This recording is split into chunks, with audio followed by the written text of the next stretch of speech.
मानव सभ्यता के विकास के प्रारंभ से ही इंसान नोमैड्स की तरह रहा, जब तक कि उसने ये नहीं खोज लिया कि एक बीज को बोकर उसी के जैसे दूसरे फसल या पेड़ को उगाया जा सकता है। कृषि की खोज ने मानव सभ्यता की दशा और दिशा को ही पलट कर रख दिया, क्योंकि अब हम एक जगह पर टिक कर रह सकते थे। लेकिन कृषि के ऊपर बढ़ती निर्भरता ने कुछ परेशानियों को भी जन्म दिया, जैसे अकाल, जिसकी वजह से हज़ारों लोग मारे जाते हैं।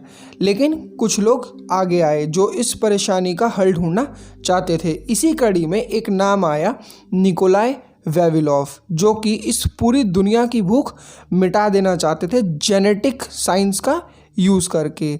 लेकिन उनके देश में उनको ही भूखा रखकर मार दिया गया।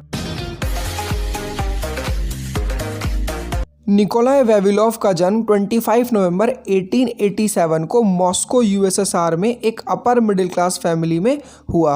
वेविलोव के जो फादर थे, उन्होंने अपने बचपन में अकाल को बहुत ही करीब से देखा था और बहुत ही मेहनत करने के बाद वो इस दर्जे तक पहुँचे थे। तो वेविलोव का बचपन का सपना था कि ना कि वो पूरे रशिया बल्कि पूरे दुनिया में अकाल को जड़ से मिटा सके।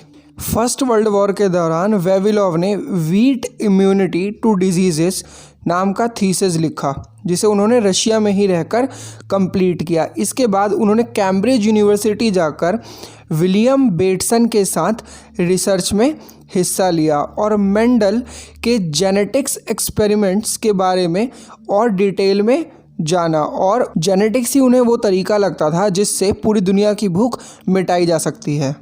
इसके बाद उन्होंने एक साइंटिफिक इंस्टीट्यूट इस्टेब्लिश किया, जिसमें उन्होंने करीब 400 बच्चे जो कि किसान परिवारों से आते थे, उन्हें साइंटिस्ट बनने के लिए उसमें जगह दी, जिसका एक ही सपना था कि अकाल को ख़त्म किया जा सके। 1921 में वेविलोव को डायरेक्टर बनाया गया ब्यूरो ऑफ अप्लाइड बॉटनी का सेंट पीटर्सबर्ग में, और उन्हें लेनिन का भी समर्थन मिला। वेविलोव समझ गए थे कि एक सीड जो है वो केवल एक सीड नहीं है, बल्कि वो पूरी एक स्पीशीज़ को कंटेन किए हुए है। इसीलिए वेविलोव एक बिल्कुल ही नए आइडिया को लेकर आए, न्यू कॉन्सेप्ट, जिसे उन्होंने नाम दिया सीड बैंक, जहाँ पर सीड को स्टोर करके रखा जा सकता था, ना सिर्फ सीड की तरह बल्कि इंफॉर्मेशन की तरह। और अगर कभी कोई कैटास्ट्रॉफी होती, कोई आपदा आती, तो उस सीड को आगे यूज़ किया जा सकता था। 1908 से लेके 1940 तक वेविलोव पूरी दुनिया के 5 कॉन्टिनेंट में घूमते रहे और जगह जगह से करीब 10 मिलियन से भी ज़्यादा सीड्स के सैंपल लेकर वापस आए। और अब वेविलोव इंस्टीट्यूट ऑफ प्लांट इंडस्ट्रीज़ के पास दुनिया का सबसे बड़ा जेनेटिक इंफॉर्मेशन का कलेक्शन था। तो वेविलोव और उनकी टीम ने काम करना शुरू किया। लेकिन जो प्लांट ब्रीडिंग का प्रोसेस होता है वो एक लेंथी प्रोसेस है, जिसमें काफ़ी टाइम लगता है। और करीब इसी समय वेविलोव का सबसे बड़ा कॉम्पिटिटर ट्रोफिम लाइसेंको एक नया कॉन्सेप्ट लेकर आया, वर्नलाइजेशन, जो कि लेमार्क के हाइपोथेसिस पर बेस्ड था। लाइसेंको को लेमार्किज्म में बिलीव था और लेनिन की मौत के बाद सत्ता स्टालिन के हाथ में आ गई थी, जो कि लेमार्किज्म में मानता था। तो लाइसेंको को उसका सपोर्ट मिलना निश्चित ही था। लेकिन वेविलोव और लाइसेंको दोनों ही रशिया का भला चाहते थे। तो फिर प्रॉब्लम क्या थी? प्रॉब्लम थी आइडियोलॉजी की, कि लाइसेंको लेमार्क को मानता था। लेमार्क, आपको याद होगा, यूज़ और डिसयूज़ की थ्योरी दी थी लेमार्क ने, कि जिन ऑर्गन्स का यूज़ नहीं किया जाता वो एक समय के बाद विलुप्त हो जाते हैं। जबकि वेविलोव डार्विन और मेंडल को मानता था। डार्विन की थ्योरी थी नेचुरल सिलेक्शन, जिसके बारे में हम सब जानते हैं। जबकि स्टालिन, मेंडल और डार्विन दोनों के ही थ्योरीज और कॉन्सेप्ट को वेस्ट का कॉन्सेप्ट मानता था और इनकी खिलाफत करता था, और सत्ता स्टालिन के हाथ में थी। तो स्टालिन और लाइसेंको ने मिलकर वेविलोव के खिलाफ काम करना शुरू किया और साथ ही लड़ाई शुरू हुई लाइसेंको और वेविलोव की।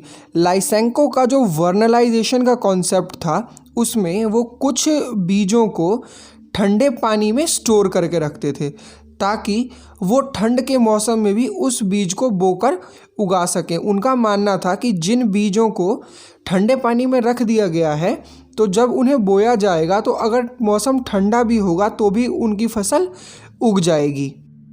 जबकि वेविलोव साइंटिफिक तरीके से क्रॉस ब्रीडिंग कराकर एक ऐसी नस्ल तैयार करना चाहते थे जो ठंड में भी उग सके, लेकिन ये प्रोसेस लेंदी था। लाइसेंको का तरीका स्टालिन को इमीडिएट जो है वो यूज़ करने वाला लगता था और स्टालिन को इमीडिएट रिजल्ट चाहिए थे और धीरे धीरे लाइसेंको की ताकत बढ़ती जा रही थी। यहाँ तक कि 1938 में लाइसेंको ने वेविलोव को रिप्लेस कर दिया as president of all union Lenin academy of agricultural science के, और वेविलोव को सोवियत सर्विलेंस पर डाल दिया गया क्योंकि वो एक वेल्दी फैमिली से आते थे और उनके जो वेस्टर्न साइंटिस्ट और वेस्ट के साथ जो कनेक्शंस थे वो बहुत ही अच्छे थे।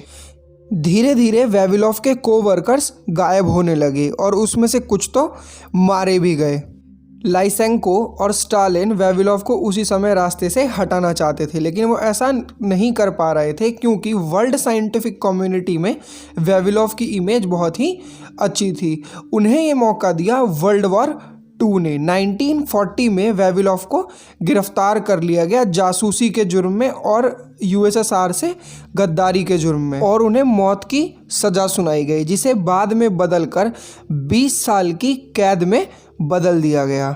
और जब वेविलोव जेल में थे उसी साल हिटलर ने रशिया पर हमला किया और वो सीड बैंक जिसे वेविलोव ने इतनी मेहनत से खड़ा किया था उसे भी बहुत क्षति उठानी पड़ी। लेकिन वेविलोव के साथियों ने उस सीड बैंक को बचाने के लिए अपनी जान तक दे दी, लेकिन उस सीड बैंक को बचाए रखा। और यहाँ जेल में वेविलोव की हालत बद से बदतर हो रही थी। यहाँ पर उन्हें जानबूझकर भूखा रख के मारा जा रहा था और धीरे धीरे मौत की तरफ ढकेला जा रहा था। आखिरकार 26 जनवरी 1943 को निकोलाई वेविलोव की मृत्यु हो गई। एक साइंटिस्ट जिसने अपनी पूरी ज़िंदगी अपने देश को भुखमरी और अकाल से निकालने का सपना देखा, उसे आखिरकार अपनी जान भूखे रहकर गंवानी पड़ी। लेकिन वेविलोव की मौत के 12 साल के बाद जब सत्ता स्टालिन के हाथ से निकलकर निकिता क्रुश्चेव के हाथ में गई, तब 1955 में उनको माफ़ कर दिया गया। उनके डेथ सेंटेंस को वापस ले लिया गया। उनकी जो जेल की सज़ा थी उसे माफ़ कर दिया गया और उन्हें एक सोवियत हीरो घोषित किया गया और सोवियत हीरो के रूप में प्रस्तुत किया गया और उनकी रिसर्च को आगे बढ़ाकर ले जाया गया और आखिरकार वेविलोव को वही सम्मान मिला जिसके वो हकदार थे।